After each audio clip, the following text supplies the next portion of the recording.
Assalamualaikum warahmatullahi wabarakatuh dan salam sejahtera.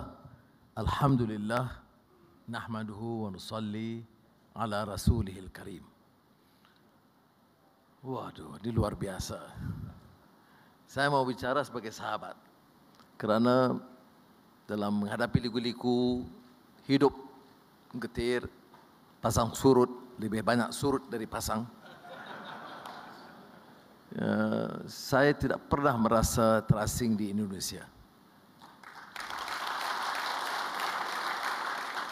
Dari tingkat presidennya sehingga ke rakyat biasa menganggap saya seperti yang diungkapkan semasa saya disambut oleh ketika itu datang kuasa tatkala Presiden SB di bawah Fahmi Idris, Adi Sasono, Khairul Tanjung dan teman-teman, dia ungkapkan Anwar sahabat sejati.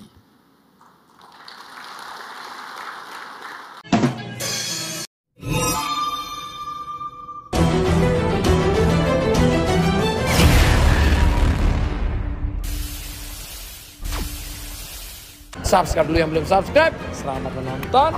Enjoy. Saya mulakan menyatakan terima kasih dan penghargaan kepada Presiden Jokowi Widodo yang memberikan sekali lagi penghormatan kepada saya, mengundang saya ke sini secara rasmi dan memberi sambutan yang sangat hangat, membicarakan dengan terus terang dengan maksud mengangkat dan menjayakan, memastikan hubungan dua hala bilateral Malaysia-Indonesia itu cukup berkesan dan menyelesaikan hal-hal yang terbatut sekian lama, termasuk permasalahan yang amat melukai perasaan rakyat Indonesia, soal TKI, pekerja dan sebagainya. Saya jawab kepada Presiden, saya ini juga dari orang yang tersisih dan terbuang, lebih mengerti arti keadilan, arti pemerataan, arti keadilan sosial. Jadi sekarang menjadi tanggung jawab saya, taklifun wala tashrif, tanggung jawab untuk memastikan bukan soal memihak kepada Indonesia atau Malaysia, memihak kepada prinsip keadilan dan manusiawi atau karamah insaniyah. Jadi saya ingin menjadi jaminan di sini depan para menteri ada dan juga rekan saya menteri dari Malaysia dan menteri besar untuk menyatakan bahawa insya-Allah dengan perubahan peta politik, political landscape di Malaysia, sudah akan menyaksikan suatu peningkatan hubungan dua hala, negara serumpun, negara jiran yang belum pernah dicapai dan dicatat sebelum ini. Tentunya kita harus berpusat dan berpengkalan pertamanya kepada permasalahan ekonomi. Soal-soal yang saya sebut tadi, sempadan dan layanan pekerja dan soal kerjasama dua hala dalam pelbagai bidang itu akan kita teruskan. Tetapi tumpuan kita, fundamentalsnya tetap ekonomi. Ini kerana kita berdepan dengan suatu kemelut ekonomi yang belum ada kepastian penyelesaiannya. Seusai COVID-19, kita masih menghadapi suasana global yang belum menentu. Tapi saya tidak mewakili pandangan yang pesimis dalam politik atau ekonomi. Oleh kerana saya tidak mengambil pendekatan yang pesimis dalam politik, itu sebab saya survive. Walaupun kalau tidak ada pengsan lama di penjara. Tapi dalam keadaan paling rumit di penjara, Azizah tahu, saya masih optimis. Saya mengatakan, ya insya-Allah, matter of time, nasrun minallah, fathun wa fathun qarib. Dengan pertolongan Allah, kemenangan akan tercapai dengan dekat. Itu hanya kita mampu berdoa. Jadi begitu juga ekonomi. ekonomi seperti yang disebut oleh Keynes, ya. Ini kalau diserahkan hanya para pakar-pakar ekonomi atau economic experts, itu tidak semestinya menjawab sebuah permasalahan. Jadi tanggungjawab kita sama ada pimpinan atau konglomerat atau businessman adalah untuk merencana supaya memanfaatkan waktu dan kebijakan semaksimal untuk memperbaiki keadaan. Dan saya percaya insya-Allah pandangan dan skop yang sangat pesimis itu tidak semestinya benar. Dan sudah kita lihat. Ini seperti mana kalau teori Oswald Spengler, Decline of the West. Just tengok orang dia anti Barat, jadi seolah-olah Barat akan runtuh besok. Itu mengandaikan bahwa orang Barat tidak mau bikin apa-apa secara positif. Ataupun negara China akan menghadapi kemelut dalaman. Jangan kita andaikan pemimpin China dan experts di negara China itu akan diam dan tidak memikirkan hal dan solusi yang baik. Sebab itu saya masih menyatakan bahwa Spenglerian pessimism yang disebut itu,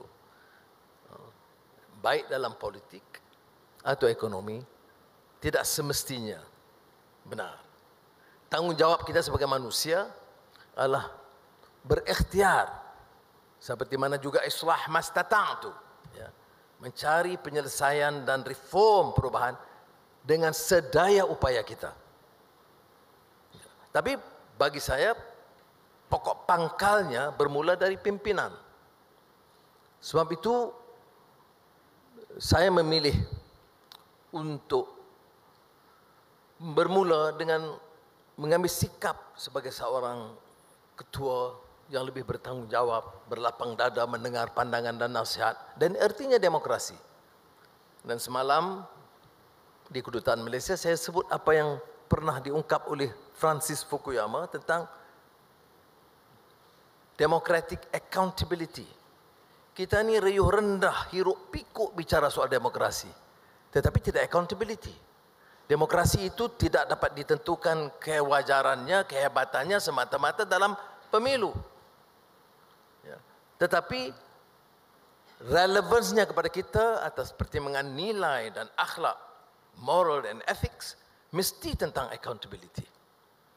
Apakah benar orang yang memegang tampuk kekuasaan itu, ya, yang menang dengan dukungan rakyat, itu menang dengan cara dan kaedah etika yang dapat dipertahankan. Dan sudah punya kuasa, apakah mereka jujur dalam melaksanakan amanah itu, membantras korupsi atau rasuah yang sudah menjadi budaya juga di negara Islam. Lebih kuat slogan Islamnya, lebih banyak dana hilang. Atau kalau di Malaysia kadang-kadang lebih kuat suara ketuanan Melayunya, lebih cepat lesap wangnya. Jadi oleh demikian kita tidak boleh terpukau dengan slogan, janji muluk dan kata-kata. Ia mesti bil amal. Kerana kalau kita pegang kepada prinsip Islam lebih keras lagi. Ini syekh-syekh ramai di sini, saya pun enggak begitu berani, ya. Kiai dan habaib pun ramai. Terima kasih banyak. Ya, ini lima taqulu ma la taf'alun. Itu cercaan yang keras. Sebab itu saya bermula daripada pangkal, daripada atas. Menunjukkan kesederhanaan, menunjukkan kebiasaan mempertahankan prinsip nilai dan akhlak, dan menggunakan kuasa tidak untuk memperkayakan sanak saudara dan kroni mereka. Ini bagi saya permulaan. Itu saya bicara soal saya, ya.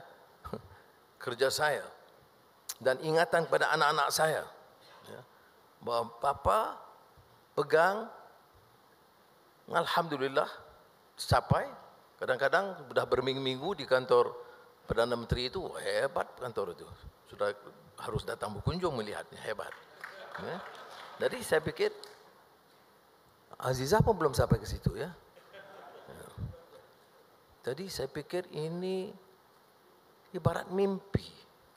Kerana saya bayangkan pengalaman saya yang lama lebih daripada 10 tahun Dia lock up penjara. Begitu kecil, sekarang begitu besar. Tetapi apakah itu harus mempengaruhi saya untuk menjadi takabur dan sombong?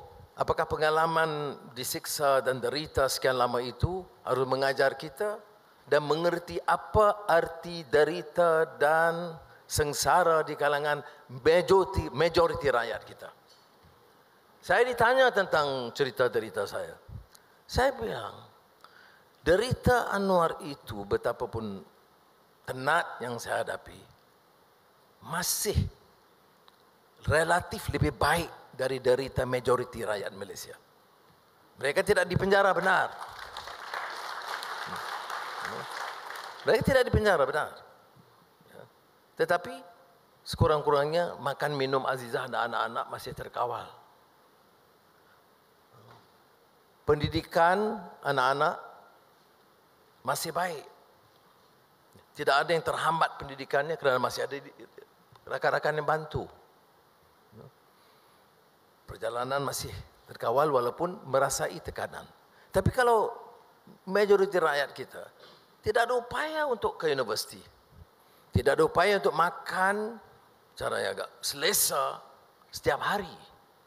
Jadi oleh demikian, sementara kita boleh bicara panjang, orang mohon saya menulis tentang pengalaman saya rasa malu kerana derita itu kecil ketimbang yang dirasai oleh majoriti rakyat.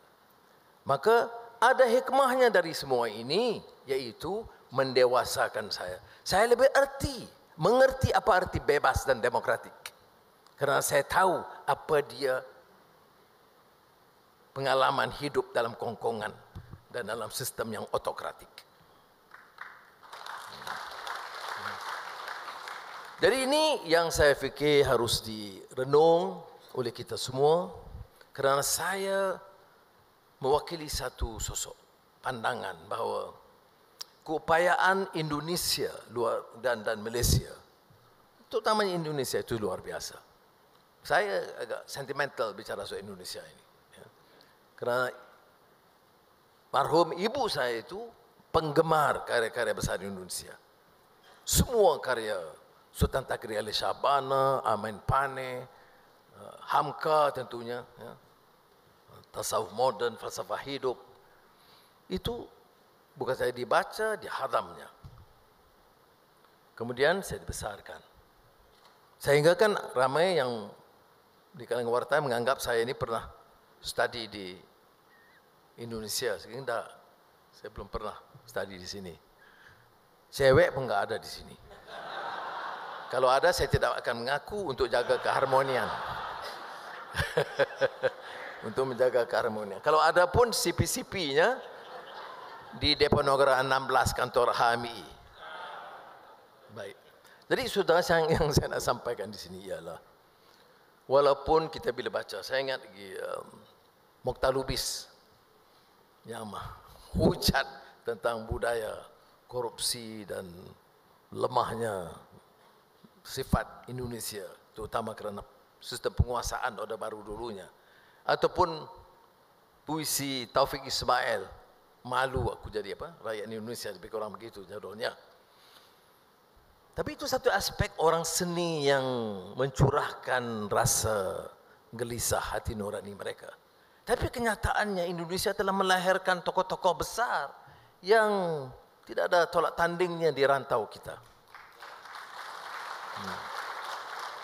Dari pelbagai itijahat atau trend, ya, sama ada nasionalisnya seperti Soekarno, ya, Hatta, atau yang faham Islamnya seperti Muhammad Natsir, atau kirinya seperti Sultan Syahrir, atau pemikir kemanusiaan manusia yang kuat seperti Sujat Moko yang menulis satu teks yang bagi saya sangat berharga dalam merangka belanjawan atau bajet bagi Malaysia, ya, dimensi manusiawi dalam pembangunan. Ya, itu kalau saya lihat berbanding dengan beberapa negara rantau kita, itu tokoh-tokoh besar dan hebat dalam generasi awal. Dan ini diteruskan. Dalam bidang perniagaan, konglomerat, ada yang hebat termasuk Khairul Tanjung, dia kalangan pribumi yang suka ditandingi. Ya. Jadi Pak Jokowi tanya, forumnya di mana? Saya kata di kantornya Khairul Tanjung. Oh ya, baik. Tapi saya bagi alasannya ya. Alasannya kerana tatkala saya kata terbuang, teman-teman kumpul dan Khairul atur program besar untuk menyambut teman-teman untuk bersama. Jadi semasa saya susah, dia sambut. Itu berbeda.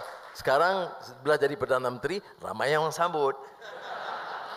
Jadi sebab itu saya ingat teman tatkala saya susah semasa termasuk Bu Anita. Jadi terima kasih. Baik, ini yang pertama saya bicarakan tentang leadership. Jadi dalam pidato saya untuk menyambut tahun Masihi minggu lalu di Masjid Putrajaya. Jadi kan kontradiksi itu. Sambut tahun Masihi di masjid. Tapi ini kita kan kepelbagaian kita dan toleransi kita. Ini tasamuhnya. Yang penting isinya. Dan antara yang saya tekankan ialah warkah Sayyidina Ali bin Abi Talib radhiyallahu an kepada Gubernur Mesir Malik Ashtar, karena soal tata kelola, soal akhlak, soal nilai, soal keangkuhan, itu semua dibicarakan, termasuk soal kemanusiaan. Bila ditanya tentang hubungan Muslim dengan Muslim dan Muslim dengan bukan Islam, itu di Malaysia lebih relevan ketimbang di Indonesia, kerana jumlah bukan Islam kita ramai. Maka jawab Sayyidina Ali itu, akhukum fid din, saudara kamu sesama agama itu saudara dalam Islam. Tetapi bagaimana hubungan manusia Muslim dengan yang bukan Islam? Dia akhukum, masih saudara kamu, fil insaniyah, sesama manusia. Jadi humanitarian ideals itu mesti terpahat sebagai salah satu tunggak keyakinan dan kehidupan beragama. Ya. Jadi oleh itu tidak semestinya menjadi. Yang menjadi kayu ukurnya ialah sama ada kita dapat pertahankan prinsip keadilan dan manusiawi. Walaqad karramna Bani Adam itu, karamah manusia, insaniah itu, atau tidak. Dan ukurannya itu bukan pada lafazan kata-kata, bukan pada ungkapan dan slogan yang muluk, tetapi pada amalnya. Dan ini satu challenge yang besar. Siapa kata untuk menolak kebejahatan sosial dan korupsi itu mudah? Saya ada pengalaman. Ya. Itu yang menyebabkan saya kemudian terpelanting masuk penjara. Kemudian saya kuat lagi. Bedanya dulu saya wakil Perdana Menteri. Sekarang saya Perdana Menteri. Itu pun tidak mudah kerana corruption itu seperti juga di Malaysia itu sistemik, ya, dari atas sampai ke bawah. Tidak mungkin kita mudah survive tanpa menerima atau tolerate corruption. Nah, itu cabaran terbesar kita. Bagaimana boleh kita olah satu dasar, kemudian tunjukkan contoh dan teladan yang baik. Ya, kita sama-sama doakan mudah-mudahan saya berhasil, kerana saya tidak fikir kita boleh mentadbir tanpa accountability. Kullukum ra'in wa kullukum mas'ulun an ra'iyati. Ini democratic accountability ini essentially. Ya. Maknanya selain daripada accountable to the people, kita yakin bahawa ultimately it is accountability to Allah Subhanahu Wa Taala. Baru ada real respect and fear and compassion. Jadi mudah-mudahan kita dapat tentukan ini. Karena jika tidak kita boleh tentukan dasar. Mana negara, fikir dalam 4-50 tahun dulu, termasuk Indonesia, yang tidak ada garis besar haluan negara, rencana 10 tahun, rencana 5 tahun, segala macam kabinet, ampera, amanat penderitaan rakyat. Wah, hebat itu ungkapan Bung Karno dulu. Kabinet apa? Kabinet amanat penderitaan rakyat. Ya, mungkin ada minat beliau dan keikhlasan beliau, tetapi kalau masalah itu sistemik dan tidak bermula dari atas, dia sukar untuk dilaksanakan. Ya. Itu soal pimpinan. Yang keduanya ialah menentukan dasar. Seorang Perdana Menteri, seorang menteri tidak semestinya expert dalam bidang dia. Maka harus ada the humility to acknowledge. Dan di sini saya sering meminjam ungkapan T.S. Eliot. Apa makna humility? Kata T.S. Eliot dalam puisi dia, The Four Quartets, the only wisdom we can hope to acquire is the wisdom of humility. The wisdom of humility is endless. Kalau ada satu-satunya hikmah yang mungkin kita kuasai, garap, adalah merendah diri, humility atau tawadhu'. Karena hikmah tawadhu' itu tidak ada batasnya. Pimpinan ini tentunya akan tertanam dengan mudah keangkuhannya. Bukan saja pimpinan politik, juga pimpinan lain. Siapa yang berani datang ketemu Perdana Menteri mengatakan Perdana Menteri itu tidak bijak dan tidak kacak. Saya dengar hari-hari Anwar ini paling bijak dan paling kacak. Itu kalau itu mudah diterima, tidak ada tawaduk lagi. Kalau saya dengar hanya Azizah begitu, iyalah kacak, tapi kacak 475. Tidak mungkin boleh lawan dengan orang yang 35. Kalau kan itu ada sedikit peringatan supaya jangan terlalu ada bibit yang kita arogan. Sana distilah keangkuhan, ya, the arrogance. Sebab saya kata begini, ialah ini ada kaitan dengan ilmu. Ialah soal ilmu, menimba ilmu sebaiknya. Saya duduk dengan Presiden Jokowi sebentar tadi. Lama. Panjang dari jadual biasa. Jadi saya lihat protokolnya sudah 2 kali gerak-gerak. Kita pura-pura enggak lihat. Kak, hidup kita mesti dikontrol oleh protokol semua. Menyiksa begitu. Maaf. Saya kan saya nak ke warung, saya nak jalan-jalan, saya nak salam-salam, tapi dengan protokol itu lain kan. Jadi, tapi ada manfaat. Saya tentu lebih tua usianya, walaupun kelihatan sekitar 40. Tapi Jokowi itu tentunya jauh lebih berpengalaman, terpaksa mengurus negara yang jauh lebih kompleks, lebih besar, lebih ramai dan lebih repot. Saya tanya beberapa keutamaan beliau, prioritas tentang pendekatan ekonomi. Dia sebut hilirisasi gitu. Hilirisasi gitulah. Tahu Indonesia ni dia istilah mudah-mudah bikin-bikin. Tapi mana hiliran lah ya. Okey. Dan saya minta dia explain tu sih. Kalau saya anggap saya ini orang yang bijak, baca ribuan buku semasa dalam penjara, enggak ada kerja lain kan? Baca buku. Itu yang boleh quote banyak ya. Hafalan dan sebagainya. Tetapi beda dengan orang yang ada pengalaman, dia tidak hilir. Dia sebut, saya tangkap itu. Dan saya kata, ini satu pendekatan yang baik. Bagaimana kita boleh pastikan ya, semuanya, nikel, Ya, dan termasuk kelapa sawit. Ya. Ada rangkaian pakatan yang sehat di kalangan kedua negara kita untuk pertahankan kepentingan rakyat. Kemudian disebut satu lagi tentang digital.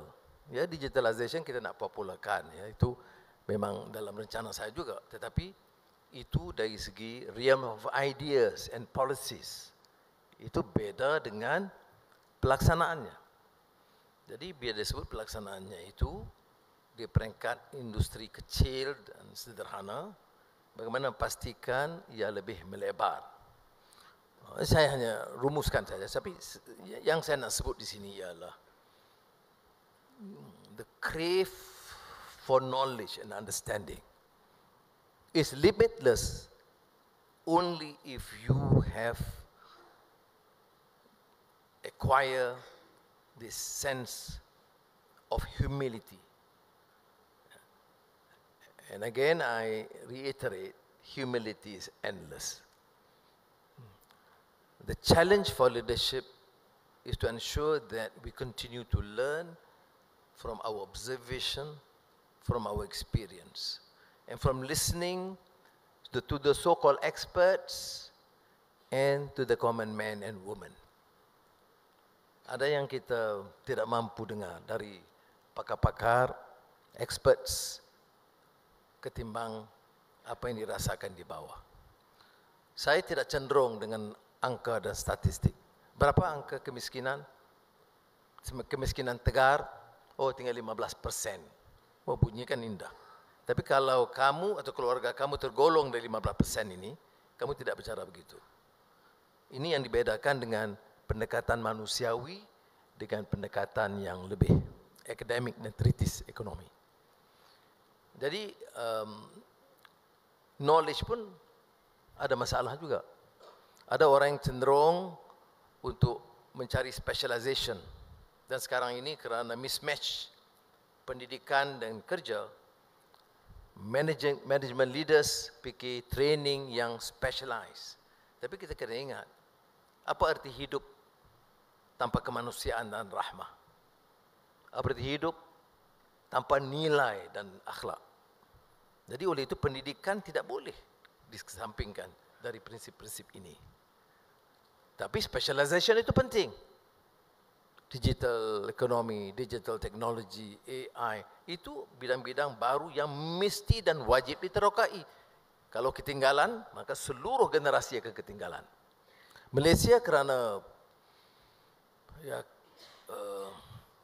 kecelaruan politik untuk beberapa tahun itu tidak berkesudahan, hal-hal ini tidak menjadi fokus. Jadi kita harus secara pantas dan cepat memacu pertumbuhan dan memperkenalkan perubahan-perubahan ini dalam kadar yang lebih pesat daripada yang biasa. Jika tidak, jauh ketinggalan lagi. Tapi semalam juga saya sebut bahaya over specialization dalam teknologi sekarang. Orang, anak-anak muda kurang membaca. Ini social media dan TikTok habit. Ya. Ada baiknya positif. Saya tidak mau mengambil sikap yang negatif sebab ini zaman berlalu. Ya. Seperti juga lagu dan musik dan dia beredar mengikut zaman. Tetapi seorang pemikir Spanyol, Ortega y Gasset, dalam Rebellion de las Masas, Revolt of the Masses, menyebut suatu hal yang sangat pertinan bagi kita di kalangan pendidik dan pengurus dan pemimpin. Sementara kita harus asap supaya ada specialization, jangan sampai berlakunya atau terjadinya barbarism of specialization. Untuk meminjam ungkapan Ortega Gasset. Maknanya, you are so specialized, tetapi tak ada humanity, tak ada nilai. You are an expert dalam bidang, tetapi tidak melihat secara kulli, secara menyeluruh. Tidak menjadikan pendidikan itu seperti mana yang disebut dalam sabda Nabi Muhammad SAW, "Adabani Rabbi fa ahsana ta'dibi." Tidak mengangkat pendidikan, specialization, keterampilan itu sebagai adab. Maka oleh itu dalam merencanakan untuk di Malaysia, saya mengatakan kepada Menteri Pendidikan yang relatif lebih muda, wanita, untuk ingat bahawa the future Malaysia rests to a large extent on our capacity to be able to acquire knowledge, understanding, specialization. But it cannot be at the expense of humanity, compassion, and principles of justice. Ini theoretical treatise yang menarik tetapi sukar untuk dilaksanakan dengan mudah. Dan knowledge juga mesti critical thinking. Saya bicara juga tentang dengan Presiden Jokowi tentang soal ekstremisme dan fanatisme dan unsur diperalat agama ke arah terorisme dan sebagainya. Ya. Saya pendukung dakwah. Ya. Saya tidak ambil sikap yang negatif, tetapi ada unsur-unsur ini yang mesti ditangani.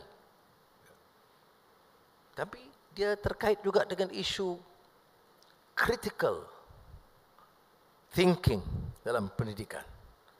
Mana mungkin belajar Islam tanpa critical thinking?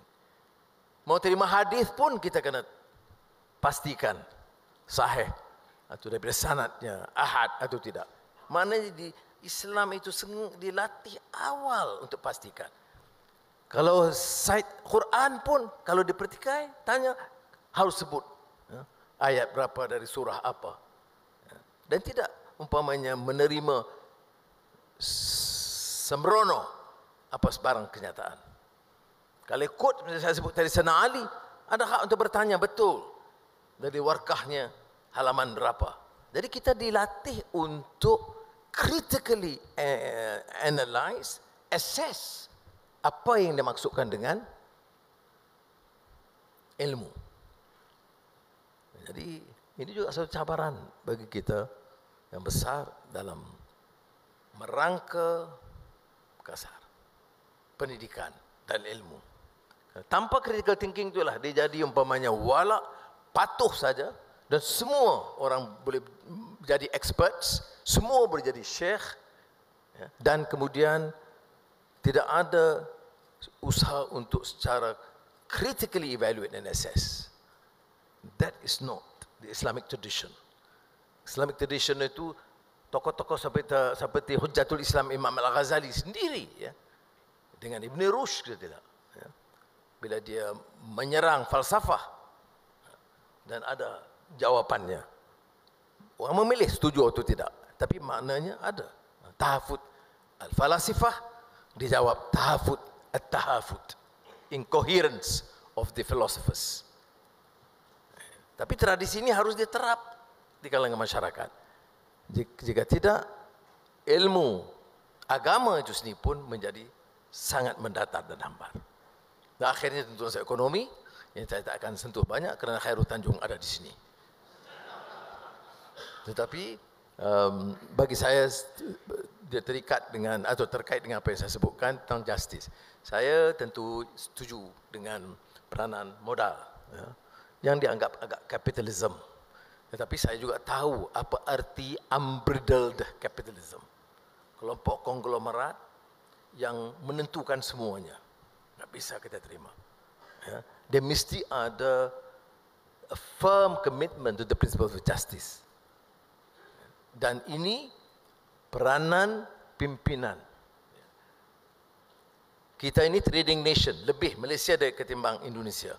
It's a trading nation.